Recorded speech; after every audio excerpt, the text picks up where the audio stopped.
Our secret taste recipe is to cook with lemon care. Kutties Healthy Samayal. Hello friends, welcome to Kutties Healthy Samayal. Be positive, be healthy. நம்ம சேனலை subscribe பண்ணாதவங்க subscribe பண்ணிவிட்டு பக்கத்தில் இருக்க bell பட்டனை click பண்ணிக்கோங்க. All ஆப்ஷனை click பண்ணுங்கள். அப்போ தான் நாங்கள் போடுற எல்லா வீடியோஸோட நோட்டிஃபிகேஷன்ஸ் உங்களுக்கு வரும்.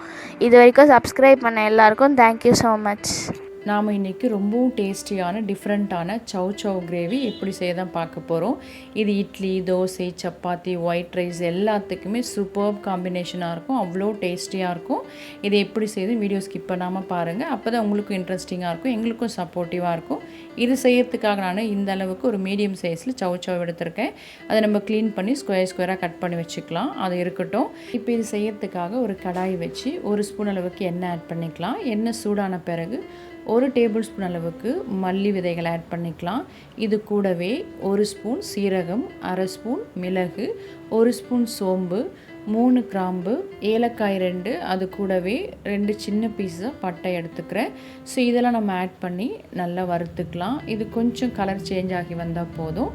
சிம்மில் வச்சு வறுத்துக்கோங்க, தீயாமல். இது கூடவே 2 தேங்காய் வந்து சின்ன சின்னதாக நான் பொடியாக கட் பண்ணி இதோட ஆட் பண்ணி ஜஸ்ட்டு 2 நிமிஷம் வரைக்கும் நம்ம ரோஸ்ட் பண்ணால் போதும், ரொம்ப வதக்க வேணாம். இப்போ இது நமக்கு ரெடி ஆகிடுச்சு. இதை ஒரு பிளேட்டில் ட்ரான்ஸ்ஃபர் பண்ணிக்கலாம். இதை ஆறட்டும். இப்போ அதே கடாயில் தேவையான அளவுக்கு எண்ணெய் ஆட் பண்ணிக்கலாம். நான் இன்றைக்கி ஒரு 2 டேபிள் ஸ்பூன் அளவுக்கு எண்ணெய் ஆட் பண்ணியிருக்கேன். இப்போ எண்ணெய் நல்லா சூடாக இருக்குது. இந்த ஸ்டேஜில் 1 ஸ்பூன் கடுகு ஆட் பண்ணிக்கிறேன். நான் கடுகுலேயே உளுந்தும் சீரகமும் கலந்து வச்சுருப்பேன். அது ஃப்ளேவர் ரொம்ப நல்லாயிருக்கும். இப்போ கடுகு பொரிஞ்ச பிறகு இது கூடவே 2 பெரிய சைஸ் வெங்காயம் பொடியாக கட் பண்ணியிருக்கேன். இதை ஆட் பண்ணிக்கிறேன். நமக்கு கிரேவி கொஞ்சம் நல்லா திக்காக வரணும்னா வெங்காயம் இந்த அளவுக்கு ஆட் பண்ணால் கரெக்டாக இருக்கும். அது கூடவே கொஞ்சமாக கருவேப்பிலை இலைகளும் 8 பல்லு பூண்டு க்ரஷ் பண்ணி வச்சுருக்கேன். அதையும் ஆட் பண்ணி நல்லா வதக்கி விட்டுக்கலாம். இது நல்லா நமக்கு வதங்கி வரணும். அப்போ தான் டேஸ்ட் ரொம்ப நல்லாயிருக்கும். இது வதங்கிறதுக்காக தேவையான அளவுக்கு உப்பு ஆட் பண்ணி நல்லா வதக்கிக்கலாம். இது நல்லா வதங்கட்டும். அதுக்குள்ளே நாம் ஆற வச்சுருக்க மசாலாவை அரைச்சிக்கலாம். இப்போ இது எல்லாத்தையும் மிக்ஸி ஜாரில் ஆட் பண்ணி கொரகொரப்பாக அரைச்சிக்கலாம். இந்த அளவுக்கு நம்ம அரைச்ச பிறகு இது கூட 2 தக்காளி ஆட் பண்ணி அதையும் கொஞ்சம் நம்ம அரைச்சி எடுத்துக்கலாம். இப்போ பாருங்கள், இதுவும் ரெடியாக இருக்குது. இது கூட நாம் தேவையான அளவுக்கு தனி மிளகாய் தூள் ஆட் பண்ணிக்கலாம். நான் இன்றைக்கி 1.5 ஸ்பூன் அளவுக்கு தனி மிளகாய் தூள் ஆட் பண்ணுறேன். காரம் உங்கள் டேஸ்ட்டுக்கு ஏற்றாப்போல் கூடவோ குறைவாக ஆட் பண்ணிக்கோங்க. நம்ம ஆல்ரெடி மிளகு ஆட் பண்ணியிருக்கோம். ஸோ நான் 1.5 ஸ்பூன் அளவுக்கு மிளகாய் தூள் ஆட் பண்ணி அரைச்சி எடுத்துக்கிட்டேன். தண்ணி சேர்க்க வேணாம், தக்காளிலேயே நமக்கு தண்ணி வரும். ஸோ அதுவே கரெக்டாக இருக்கும். இப்போ வெங்காயம் பார்க்கலாம். வெங்காயம் நல்லா வதங்கி வந்துடுச்சு. இந்த ஸ்டேஜில் கட் பண்ணி எடுத்து வச்சுருக்க சவ் சவ் ஆட் பண்ணி நல்லா மிக்ஸ் பண்ணி விட்டுக்கலாம். அடுத்து அதுக்கு தேவையான 1/2 ஸ்பூன் அளவுக்கு மஞ்சள் ஆட் பண்ணிக்கிறேன். இப்போ நல்லா நம்ம மிக்ஸ் பண்ணிக்கலாம். மிக்ஸ் பண்ணிவிட்டு ஒரு மூடி போட்டு அப்படியே வேக வச்சுக்கலாம். தண்ணி ஆட் பண்ண வேணாம். அப்படியே நீங்கள் ஒரு மூடி போட்டு வேக வச்சிங்கன்னா அந்த ஸ்டீம்லேயே நல்லா வெந்து வந்துடும். இப்போ இதை மூடி வச்சுக்கலாம். இப்போ பாருங்கள், நான் ஓப்பன் பண்ணி பார்க்குறேன். எவ்வளோ நல்லா வெந்துட்டுருக்கு. கட் பண்ணி பார்த்தீங்கன்னா நமக்கு கட் ஆகணும். அவ்வளோதான், காய் நல்லா வெந்துடுச்சு. இப்போ நம்ம அரைச்சி எடுத்து வச்சுருக்க மசாலா பேஸ்ட் ஆட் பண்ணிக்கலாம். ஆட் பண்ணி நல்லா மிக்ஸ் பண்ணி விட்டுக்கோங்க. முதலே தண்ணி ஆட் பண்ண வேண்டாம். ஏன்னா தக்காளி நம்ம ராவாக ஆட் பண்ணியிருக்கோம். அது நல்லா பச்சை வாசனை போகிற வரைக்கும் நல்லா வதக்கி விட்டுக்கணும்.